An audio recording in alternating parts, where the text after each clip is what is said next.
Good evening dear students, कैसे हैं आप सब। होप आप लोग बहुत अच्छे होंगे और बहुत अच्छे से तैयारी अपनी कर रहे होंगे। जैसा कि मैंने लास्ट वीडियो में आपको बोला था कि मैं पहले आपको बिजनेस स्टडीज का पार्ट बी करवाऊंगा, तो अपन आज से पार्ट बी स्टार्ट कर रहे हैं। देयरफॉर 1 जैन से अपन पार्ट बी स्टार्ट कर रहे हैं।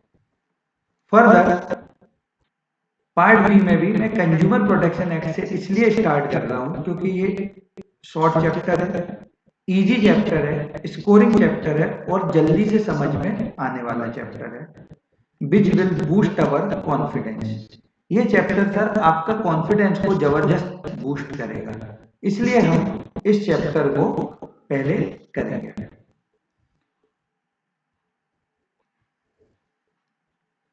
जैसा कि हमने पढ़ा consumer protection act 2019। Basically consumer protection act 2019 होता क्या है, ये क्यों लाया गया है। तो सबसे पहले हमें ये समझना पड़ेगा पहले कौन सा एक्ट था। तो पहले था कंज्यूमर प्रोटेक्शन एक्ट 1986 और उसको अमेंड किया गया तो वो बन गया कंज्यूमर प्रोटेक्शन एक्ट 2019। सर इसका बेसिक एम क्या था। इसका एम ये था कि हमारे इंडिया में क्या है कि मार्केट बहुत बड़ा है, कंज्यूमर बहुत सारे हैं, उनको अपने राइट्स के बारे में नहीं पता, उनको अपने हक के बारे में नहीं मालूम, उनको अपने अधिकारों के बारे में नहीं पता। तो इन अधिकारों के बारे में उनको पता कैसे चले, इसके लिए कंज्यूमर प्रोटेक्शन एक्ट बनाया गया है। जैसे जो स्टूडेंट्स ये वीडियो देख रहे हैं, आप लोग तो बहुत ही जागरूक लोग हैं, सोशल मीडिया वाले लोग हैं, तो आपको तो आपके सारे राइट्स सोशल मीडिया से ही पता चल जाते हैं। लेकिन हमारे यहाँ एक तबका ऐसा भी है, मेजोरिटी ऑफ पॉपुलेशन ऐसी भी है जो इतनी फ्रेंडली नहीं है इन सब चीज़ों से। तो वो लोग क्या करें, वो लोग कहाँ जाएं। तो उनके लिए कंज्यूमर प्रोटेक्शन एक्ट 2019 बनाया गया है। इसका सर एम क्या है। इसका एम सिंपल सा है, कंज्यूमर के इंटरेस्ट को प्रोटेक्ट करना, जल्दी से उनकी ग्रीवेंस का रिड्रेसल हो।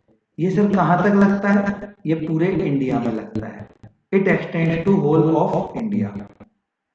ये सभी तरीके के बिजनेस पे लगता है, चाहे आप रिटेलर के, होलसेलर के, मैन्युफैक्चरर के, या जो लोग ई कॉमर्स ऑनलाइन ऑपरेशन कर रहे हैं उन पे भी लगता है। जैसे कि कई बार आपका कोई गुड्स डैमेज हो, फ्लिपकार्ट से आया, अमेजोन से आया, स्नैपडील से आया, तो वो लोग कभी जब आप गुड्स रिटर्न करते हो तो क्या रिटर्न करने से मना करते हैं, एक्सचेंज करने से मना करते हैं, नहीं कर सकते।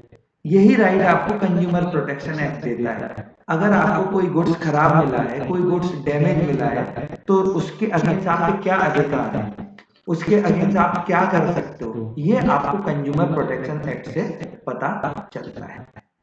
तो कंज्यूमर प्रोटेक्शन एक्ट में कौन लोग आते हैं, ये हमारे लिए जानना जरूरी है। कंज्यूमर प्रोटेक्शन एक्ट में कौन लोग आते हैं, ये हमारे लिए जानना बहुत जरूरी है। तो हु इज अ कंज्यूमर। तो कंज्यूमर प्रोटेक्शन एक्ट जैसे नाम से पता चल रहा है, तो कंज्यूमर प्रोटेक्शन एक्ट में ऑब्वियस सी बात है कंज्यूमर ही कवर होता होगा। लेकिन कंज्यूमर होता कौन है। सर कंज्यूमर वो पर्सन होता है, consumer is a person who बाइस, सॉरी एक मिनट, हाँ, कंज्यूमर वो पर्सन होता है जो हमारा गुड्स और सर्विस अवेल करता है, कंज्यूम करता है, हु बाइस गुड्स एंड सर्विस। लेकिन सर ध्यान में क्या रखना है हमें, यहाँ पे वो लोग ही कंज्यूमर की डेफिनेशन में कवर होंगे जो लोग हमारे प्राइस पे कर रहे हैं, जो लोग हमारे प्राइस पे कर रहे हैं। प्राइस का मतलब क्या है सर, कंसिडरेशन। सपोज कर लीजिए कोई इंसान पर्टिकुलर जगह पे जा रहा है वॉकिंग करते करते, और उसको एक मोबाइल पड़ा हुआ मिला। वो मोबाइल उसको, उसका तो था नहीं, वो उसको कहाँ मिला, गिरा था कहीं, वो उसको मिल गया। क्या वो कंज्यूमर है, नहीं है। सर उसने प्राइस की डेफिनेशन, सॉरी प्राइस पे नहीं करी है, तो वो कंज्यूमर की डेफिनेशन में नहीं आता है। ठीक है, इतनी बात समझ में आ रही है। तो यहाँ पे क्या बोला जा रहा है, कंज्यूमर प्रोटेक्शन 2019 कहता है कंज्यूमर वो पर्सन है, कंज्यूमर वो पर्सन है जिसने कंसिडरेशन पे किया है। क्या पे किया है? Consideration which has been paid, pay कर दिया गया है। आप गए, आपने पूरा पैसा पे कर दिया, तो भी आप कंज्यूमर की डेफिनेशन में हैं। आपने कहा मैं आपको 3 दिन बाद दूंगा, लेकिन आप गुड्स ले आए, तो भी आप कंज्यूमर की डेफिनेशन में हैं। पार्टली पेड, आधा अमाउंट पे किया, आपने कहा आधा हम थोड़े टाइम बाद पे करेंगे। पार्टली प्रॉमिस, कुछ अमाउंट पे कर दिया और कुछ अमाउंट आपने प्रॉमिस कर दिया। और under any scheme of deferred payment, loan, hire purchase लिए, तो ये सब लोग कंज्यूमर में कवर होते हैं। सर हम ये नहीं कह सकते जिन लोगों ने उधार लिया क्या वो कंज्यूमर में कवर नहीं होने चाहिए? सर वो भी कंज्यूमर में कवर होंगे, वो लोग भी कंज्यूमर में कवर होंगे। पर कौन लोग हैं जो कंज्यूमर में कवर नहीं होंगे, ये हमारे लिए यहाँ पे जानना इम्पोर्टेंट है। कंज्यूमर में, हाँ एक और पॉइंट मैं स्किप कर गया, सॉरी उसके लिए। It include any user of such goods or beneficiary of service if such use is made with approval of buyer. It apply to both offline and online. जैसा कि हमने किसी को कोई प्रोडक्ट दिया यूज करने के लिए, हमने अपनी कंसेंट से दिया, या beneficiary of service, beneficiary of goods है कोई इंसान, मतलब उसको इनहेरिटेंस से या गिफ्ट के थ्रू कोई गुड्स मिला है, लेकिन बायर की अप्रूवल है उसमें, उसको कि वो उसको कंज्यूम कर सकता है, उसको यूज कर सकता है, तो उस केस में उसको वो सारे राइट मिलेंगे जो एक कंज्यूमर को मिलते हैं। पर कौन ऐसे लोग हैं जिनको ये राइट नहीं मिलेंगे? जो लोग फ्रॉड करके गुड्स लेते हैं, जो लोग रीसेल के लिए लेते हैं, रीसेल का मतलब सेकेंड हैंड गुड्स करते हैं, फिर जिन्होंने कमर्शियल पर्पस के लिए लिया है, इन लोगों को हम कंज्यूमर की डेफिनेशन में नहीं लेंगे। तो सीधी सी बात है, सिर्फ वही इंसान कंज्यूमर की डेफिनेशन में कवर होगा जिसने गुड्स और सर्विस परचेज की है for a price, service avail की है फॉर अ प्राइस। वो पार्टली भी हो सकता है और फुल्ली पेमेंट मोड में भी हो सकता है, या वो बेनिफिशियरी इंसान भी कंज्यूमर की डेफिनेशन में कवर होगा जिसने गुड्स और सर्विस बायर की कंसेंट से यूज करना चालू किया है। पर वो लोग कवर नहीं होंगे जिन्होंने रीसेल के लिए लिया है, जिन्होंने फ्रॉड से गुड्स लिए हैं, या जैसा मैंने अभी बताया जिसको किसी को एक पर्टिकुलर मोबाइल पड़ा हुआ मिल गया, तो वो कवर नहीं होगा फिर उस डेफिनेशन में। बात समझ में आ रही है ना बेटा? अब सर हमें ये समझना है इम्पोर्टेंस क्या है कंज्यूमर प्रोटेक्शन की। तो पहले हम देखेंगे आपका कंज्यूमर पॉइंट ऑफ व्यू से। किसके पॉइंट ऑफ व्यू से देखेंगे हम? कंज्यूमर के पॉइंट ऑफ व्यू से। जैसा कि ये है consumer ignorance. Sir consumer ignorance क्या होता है? बहुत सारे लोग ऐसे होते हैं जो अवेयर ही नहीं होते हैं, जिनको गुड्स के बारे में पता ही नहीं है कि ये गुड्स उनके लिए है भी कि नहीं, है ना? तो बहुत सारे हैजार्डस नेचर के गुड्स हैं जो उन लोगों को मालूम ही नहीं है कि ये हमें यूज करने भी हैं कि नहीं करने हैं। वहाँ कंज्यूमर प्रोटेक्शन एक्ट काम आता है। अनऑर्गेनाइज कंज्यूमर, हमारे यहाँ क्या है, हर तबके का कंज्यूमर है। हमारे यहाँ का कंज्यूमर जो है वो बहुत ही अनऑर्गेनाइज टाइप का कंज्यूमर है। हमारे यहाँ का जो भी कंज्यूमर है वो बहुत ही अनऑर्गेनाइज टाइप का कंज्यूमर है, और जिसकी वजह से होता क्या है कि उन लोगों को यही नहीं पता कि उनके क्या हक हैं, उनके क्या अधिकार हैं, और उन लोगों का वाइड स्प्रेड एक्सप्लॉइटेशन भी होता है इस वजह से। तो बहुत सिंपल सी बात है, अगर हम देखा जाए कंज्यूमर प्रोटेक्शन एक्ट का क्या नीड है, तो कंज्यूमर प्रोटेक्शन एक्ट यही कहता है कि अगर कोई भी कस्टमर है, कोई भी कंज्यूमर है, वो अगर अनअवेयर है तो उसके राइट के बारे में उसको बताओ। बात समझ में आ रही है? अब कंज्यूमर प्रोटेक्शन एक्ट इसलिए भी जरूरी है, जैसा मैंने बोला कंज्यूमर हमारे यहाँ अनऑर्गेनाइज है। तो इंडिया बहुत बड़ी कंट्री है, और इस बड़ी कंट्री में हर किसी को संतुष्ट कर पाना पॉसिबल नहीं है। तो वेरियस संस्थाओं की जरूरत है, अलग अलग संस्थाओं की जरूरत है ताकि उनका इंटरेस्ट प्रोटेक्टेड रहे। फिर अनफेयर ट्रेड प्रैक्टिस होती है, अनसेफ होती है, फॉल्स मिसलीडिंग एडवर्टाइजमेंट होती है। जैसा कि बहुत सारी आप टीवी में भी देखेंगे तो आपको लगेगा कि ये एडवर्टाइज प्रैक्टिकली पॉसिबल नहीं है पर हो रही है। तो लेकिन उनका स्कोप कम होता जा रहा है, क्यों? क्योंकि गवर्नमेंट का इंटरवेंशन है। बात समझ में आ रही है ना? तो एक ये हो गया हमारा। फिर अगर बिजनेसमैन पॉइंट ऑफ व्यू से देखा जाए तो long term interest of business, long term interest of business क्या कहता है? Long term interest of business कहता है अगर आज हमने 1 लाख रुपए की सेल करी है एज बिजनेसमैन, तो ऐसा नहीं है कि सिर्फ आज ही करनी थी, हमें वो लाइफ टाइम करनी है वो सेल, है ना? और वो हम तभी कर पाएंगे जब हम अपने कस्टमर को सेटिस्फाई कर पाएंगे। और सेटिस्फाई तब हम कर पाएंगे जब हमारे ऊपर रूल्स और रेगुलेशन होंगे। रूल्स और रेगुलेशन से होगा क्या कि हमारे इंटरेस्ट प्रोटेक्टेड रहेंगे। तो long term interest of business अगर हमें देखना है तो हमें कंज्यूमर प्रोटेक्शन एक्ट के तहत ही काम करना पड़ेगा, हमें उनको सेटिस्फाई करना पड़ेगा। क्योंकि कस्टमर जो कंज्यूमर जो होता है वो किंग होता है किसी भी बिजनेस का। कंज्यूमर नहीं होगा तो कैसे करेंगे हम? फिर business uses society resources, business किसके रिसोर्सेज यूज करता है? सोसाइटी के। तो उनकी जिम्मेदारी है सोसाइटी के प्रति। जैसे कि कोई भी ऐसा प्रोडक्ट जो लोगों को नुकसान करे उसके बारे में बिजनेस को इन्फॉर्म करना चाहिए, बिजनेस हाउसेस को बताना चाहिए लोगों को।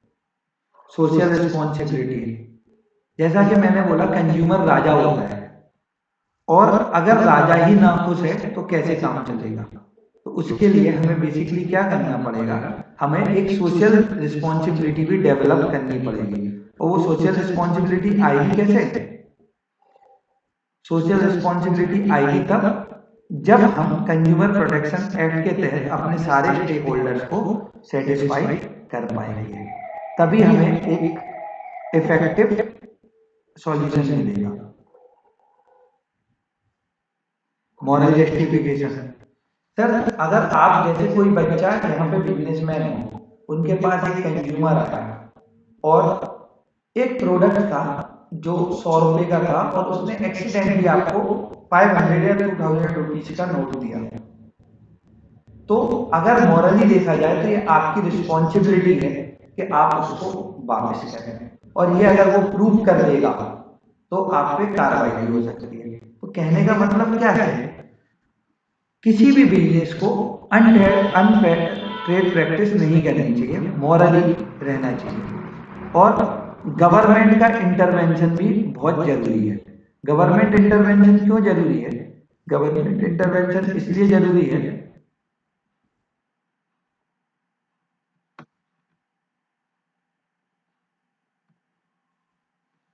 हाँ, अगर गवर्नमेंट का कोई इंटरवेंशन नहीं रहेगा तो बेसिकली बेटा रहेगा क्या कि बिजनेस हाउसेस अपनी मनमानी करेंगे, और जब वो मनमानी करेंगे तो कहीं ना कहीं कंज्यूमर एक्सप्लॉइट होगा। तो गवर्नमेंट इंटरवेंशन रहेगा तो बिजनेसमैन को एक डर भी रहेगा, और उस डर की वजह से क्या होगा? वो अनफेयर ट्रेड प्रैक्टिसेस को परफॉर्म नहीं करेगा, है ना? और लास्ट ये पार्ट 1 में हम देखेंगे कंज्यूमर्स के right. Right to safety, sir right to safety कहता क्या है? राइट टू सेफ्टी बेसिकली हमसे बोलता है कि आपको अगर कोई गुड्स यूज कर रहे हो तो उसमें आपको सेफ्टी का राइट है। सपोज कर लो आप एक मोबाइल ले गए, मोबाइल फोन लिया आपने किसी भी कंपनी का, नाम नहीं लूंगा मैं उस कंपनी का, किसी कोई भी कंपनी XYZ, और वो आप गए, मोबाइल की बैटरी ब्लास्ट हो गई, जैसे आजकल इलेक्ट्रिक स्कूटर्स आ रहे हैं, बैटरी ब्लास्ट हो जा रही है, तो ये क्या है? कंज्यूमर प्रोटेक्शन एक्ट आपको राइट देता है, राइट टू सेफ्टी। कोई भी ऐसा गुड्स आप नहीं बनाए जिससे उनका राइट टू सेफ्टी कवर मतलब अनकवर्ड रह जाए। Right to be heard, right to be heard, अगर किसी कंज्यूमर को कोई ग्रीवेंस है, किसी कंज्यूमर को कोई शिकायत है, तो ये उसका राइट है, मॉरल राइट है कि उसको हर्ड किया जाए। हर्ड का मतलब क्या है सर? उसकी बात को सुना जाए।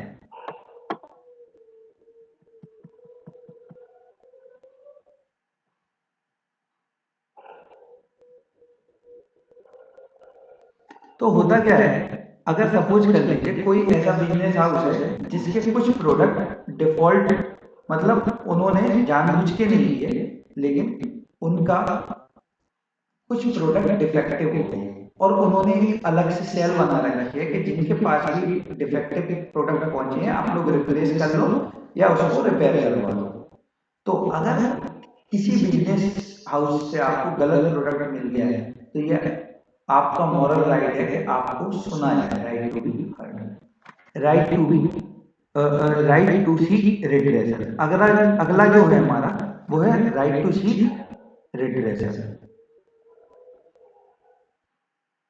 Right to seek redressal basically क्या कहता है? राइट टू सीक रिड्रेसल बोलता है कि अगर कोई चीज ऐसी है जो आपको सूट नहीं कर रही है, जो आपको सूट नहीं कर रही है, आपके साथ चीटिंग हुई है, तो इस केस में आप क्या करोगे? इस केस में आप क्या करोगे? आप कंज्यूमर प्रोटेक्शन एक्ट में अप्लाई करोगे और आपको जो रिस्पेक्टिव अमाउंट ऑफ कंपेंसेशन है वो टाइमली पे कर दिया जाएगा। नेक्स्ट जो हमारा राइट है वो है राइट टू बी इन्फॉर्म्ड। ये बहुत ही इंपॉर्टेंट राइट है हमारा, राइट टू बी इन्फॉर्म्ड। अगर राइट टू बी इन्फॉर्म्ड नहीं होगा तो ये कहीं ना कहीं आपको प्रॉब्लम होगी। कंज्यूमर के पास पूरा राइट है कि उसको एक पर्टिकुलर प्रोडक्ट जो वो खरीद रहा है उसके बारे में पूरी इंफॉर्मेशन,